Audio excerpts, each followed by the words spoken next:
Hello everyone, this is William with CommanderCast.com, here with the next installment of the Alpha build. This time we have Avacyn and the Dark. So, not a lot of huge updates today. In fact, I'm looking at my little update sheet right now. There's only like 8 cards that we swapped out, but we swapped out some pretty lightweight Deadbringers. I think this is officially the point where you can say, yeah, there's no deadweight here. Everything here should be doing a job, and everything kind of is. So, 1 year after Magic release, we get the Dark, which, just a little bit of a trivia. That's actually the first set that Andy, the original host of CommanderCast, started playing with. So, yeah, that's a thing now. And what do we have here? Well, to start things off, we have Knights of Thorn, which is a 4-mana 2/2, pro-red and banding. And that's really the only reason why this guy's in here is because he has banding. We already have Knowledge Hero, which is a 1/1 banding. We don't get to play the Helm of Chatsuk. Well, I get to play the Helm of Chatsuk in the paper version, but not on Moto. So we have Knowledge Hero and Knights of Thorn, both of which are very powerful aggro cards with Avacyn. Using the little banding trick, protection from colors, all that jazz. Very happy to try and see the banding show up a little more frequently, even if it is kind of on a mediocre body of 2/2 for 4 is not the impact that we're looking for. But he does have banding, so he's going to be a good tryout card. More importantly, we have Witch Hunter, which was reprinted in Time Spiral, so that's the only way this guy managed to get into Moto. 2/white, we get a 1/1, so worse stats than the Knights of Thorn. But you can tap him to deal 1 damage to target player, so that can be redirected to a Planeswalker, which, if you remember the Planeswalker games that we have had, we don't have a lot of ways to deal with them. But hey, at least now we have a way to kind of pin one of their walkers safely and kind of keep them at least odds or evens. If they're one of the Planeswalkers that gain 2 loyalty, well then we'll just slow them down a couple of turns. Yeah. But he also has pay 3 tap, return target creature an opponent controls to its owner's hand. This is a very, as one of my friends put it, a very reactive deck, and I like that quite a bit. In fact, that with Avacyn's ability, we want to be reactive rather than proactive, but we also want to make sure we facilitate our proactivity because we want to be attacking, we want to be swinging.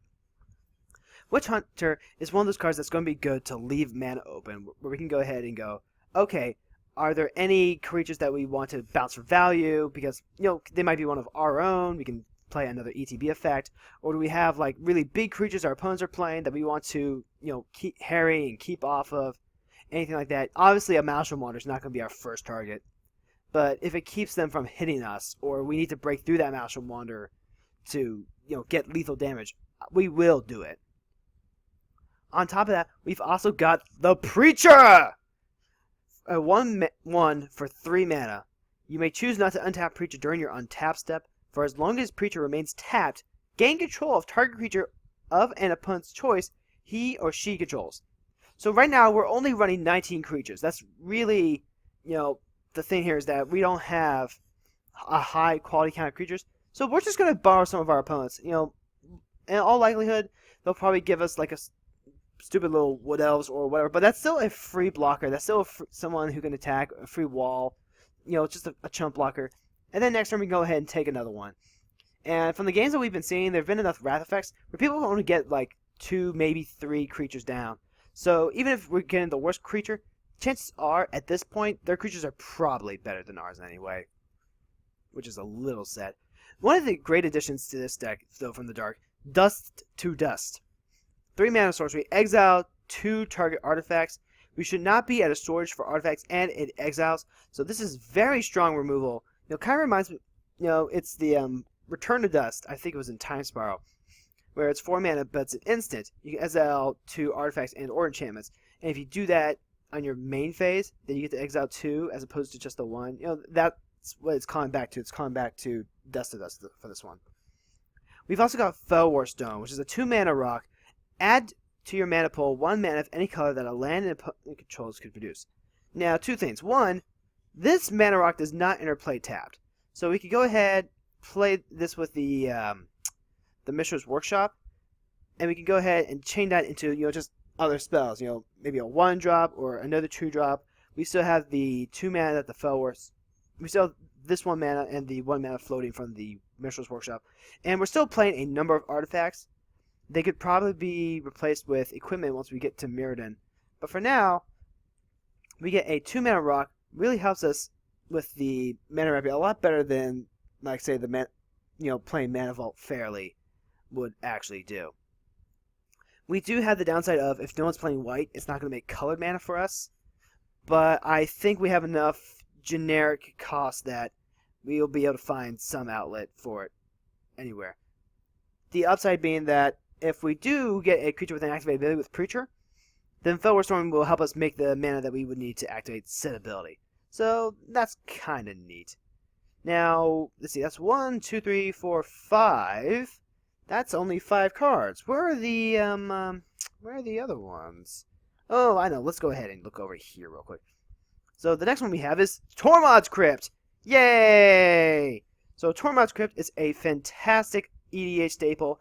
Graveyard Hate for free. Comes down, tap, sack it, exile all cards from target player's graveyard. It just exiles all the thing. Quintessential. Oops, that was not supposed to come up. So, quintessential graveyard removal. Absolutely love Tormod's Crypt. I try and jam it into any deck that doesn't already have a natural sort of graveyard removal. Play more graveyard removal. Play more graveyard removal. Play more graveyard removal, please, everyone. If you're playing Arkham Daxon, then you just have no excuse to play Tormod's Crypt whatsoever. Like, come on, you can fetch it at instant speed and just boom, someone's graveyard is gone. And we do have a couple more additions here. We have some lands! And the Dark, as one of the best lands of all time, Safe Haven. For 2, tap, exile target creature you control. At the beginning of your upkeep, you may sacrifice Safe Haven. If you do, return each card exiled with Safe Haven to the battlefield under its owner's control. We kind of misplayed last time by not saving the personal incarnation. Safe Haven gives us another one of those Tormod Crypt type effects, and it has a very nice wombo combo with the Preacher, where we can go ahead, tap Preacher, take one of the guys, pay 2, sack it, or, well, I guess, exile it to the Safe Haven, and now that thing is exiled forever. Now, we don't have to, give it back. If Safe Haven gets destroyed, then those cards are exiled forever. If it's not destroyed and we get to sacrifice it, well, then everyone gets all their creatures back. The other use being that, hey, we actually can't use it to save personal incarnation. We can use it to save Avacyn. All that great stuff. And then, of course, we have Maze of Ith. So, Maze of Ith. If you've been around for a while, you've been playing EDH for, I'll say at least a year. Because it's hard to go a year in a EDH community without running across Maze of Ith. At some point, you'll know that this is a land that has tap, untap target attacking creature. Prevent all combat damage that would be dealt to and dealt by that creature this turn. Here's the thing. The thing I love about Moto is that all of these cards in this deck, I got these all for like pennies, maybe a couple of dollars when you talk about like the Minstrel's Workshop. All these things, this is like a super, super dirt cheap deck. Like if you tried to build this in paper, the force feed alone would be just stupid expensive. That'd be like 100, 130-ish. Minstrel's Workshop is stupid expensive. But all these things online are just pennies. Maze of Ith, however, ugh. I went online to MTGO Traders, and the promo one from the Vault Realms. That's the version I wanted because that's the version I have in paper. I think it looks really pretty. I think that's the best art. It goes for like 11, 12. On MTGO Traders, they were sold out. So I had to go to the next cheapest version, which was a whole $10 more than the shinier version, I guess. Whew. Let it be said that Moto will still take a little bit of money if you want to play with certain cards. That's definitely true in like a legacy or a modern sense, but you can get dual lands for like what, about $5? Yeah. The Maze of Ith costing a little over 20. Whew. I almost didn't have that kind of money this month, but fortunately, thanks to my patrons on Patreon, I love you guys so much. You guys really made this much easier to get for me, because I'm not a wealthy man, and this whole project is fueled partly because of your donations, so thank you very much. But yeah, we did manage to get the Maze of Ith. Was not going to go through the dark and not get this card. This card is quintessential to helping us. It saves us an absent activation if it's just a really one big thing swinging in at us. As for the cuts, because we have those lands going in, I did end up cutting out the Diamond Valley. Right now, the Diamond Valley doesn't do us a whole lot because a lot of our creatures are, piddling small. So it's not getting us a lot of life. And the time that we did accidentally sack it to the personal incarnation happened and we lost half our life anyway. It did go into the maybe board though. I've actually got a couple of cards here. The Martyr's Cry, the Skull of Orm, which if you are a $10 patron on Patreon, you got to see the exclusive set review that I did for the Dark. And Martyr's Cry and Skull of Orm were ones I was considering, but ended up going into the future sideboard / maybe list because right now the support just isn't there. I also put the Martyrs of Coilus into that maybe board because, again, there aren't a lot of artifacts we're using that really hurt us, especially now that we've taken out the Ankh of Mishra. So maybe sometime in the future we'll find a super sweet artifact that would go, hey, this thing actually kind of hurts us for using it, but it's too good not to use it. Then, yeah, it's not going to do a thing for us. The other cuts, the Glasses of Urza, I'm so sorry we had to cut the Glasses of Urza. We can't go into Magane mode anymore, and that actually makes me legitimately sad. But no fear, my friends, we will be seeing the Glasses of Urza in future videos when we go through with other commanders, because I guarantee you we are going to find a deck where I want to say, okay, I want to take a peek in your hand and see what you want. It might be blue, it might be black, it might in fact be the blue-black deck. In fact, I could see it in the Olivia black-red deck as well. So looking very forward to finding the deck that Glasses of Mishra want to go in, because I am a fan of going into Magane Ranger mode. Let's see, looking at the other cuts. Righteousness and Healing Salve. We had Righteousness in our hand, and nobody was swinging at us. There's no... I don't know if it was Avacyn's presence on board, or just other people being more threatening, but no one was swinging at us. So there was no real opportunity to use Righteousness. I mean, it's cool to imagine the scenario where you go, okay, block, pay 1 mana, gotcha. But you kind of cry when you remember that this is a format where people are playing Path to Exile, just all the great removal in the format. So the 2-for-1 is very real there. I finally cut Healing Salve. I wanted to give it the chance, but we just don't see the card fill to really see it. And the times that we did see it, it was kind of the same problem that we had with Righteousness, where people weren't really trying to swing us, and when they were, it was because everyone else was being eliminated, and all the big haymakers were coming, so the Healing Salve just doesn't do anything. Healing Salve, you really are the worst of the bunch, I'm sorry. Let's see, then. We cut Blessing, the double white enchantment that basically gives one of our creatures, I want to say Fire Breathe, but it gets +1/+1, which is kind of better.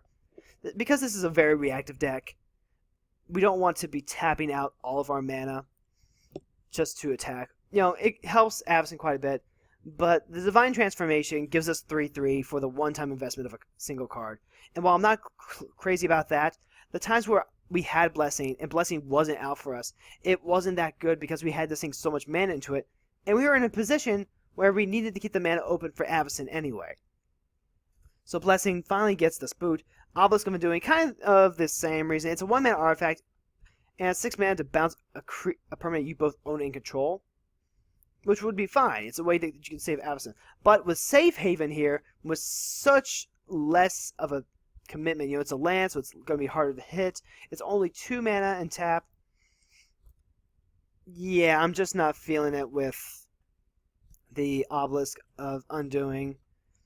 The only other thing I could say is that Moorish Cavalry was also given the cut. We cut it out for the guy with Banning and also the Witch Hunter. Those are 2 potential cards that you could say we cut this for. But the 3-3 with trample would probably been okay if we were doing like a from alpha 60 card, play a mono white weenie deck of some sort. But no, this is EDH, and the 3-3 body for 4 just wasn't getting it done. Trample wasn't enough evasion on that small of a body to work it. Like, we still have the what was it? The Thunder Spirit? Yeah, we still have the Thunder Spirit, but the Thunder Spirit is actually a very nice body to augment with something like Divine Transformation. The 3-3 Trampler was really not. Alrighty then. Now, I will say this, that through ordering on NTGO traders, if you go through PayPal, they give you a little discount code that you can use the next time you order with them, and it will save you like something like 5% off your next order. I remembered to use that code this time, and that paid for all the cards that I got because they were all pennies. It saved me like $1.34. It basically made all the other cards free and gave me like $1.15 off basically. Whoops. But with that being said, that did help. It felt good to get some free cards. So, if you're looking to get into MTGO, I definitely highly recommend MTGO traders. You have to jump through some hoops in order to set it up, but after you've been verified and made a transaction with them, you've done all the processes. It's actually very nice and very easy. You can get an automated delivery, and it's actually very sweet and convenient. So, with that being said, let's go ahead and try out some games. This is William with CommanderCast.com, and let's get going.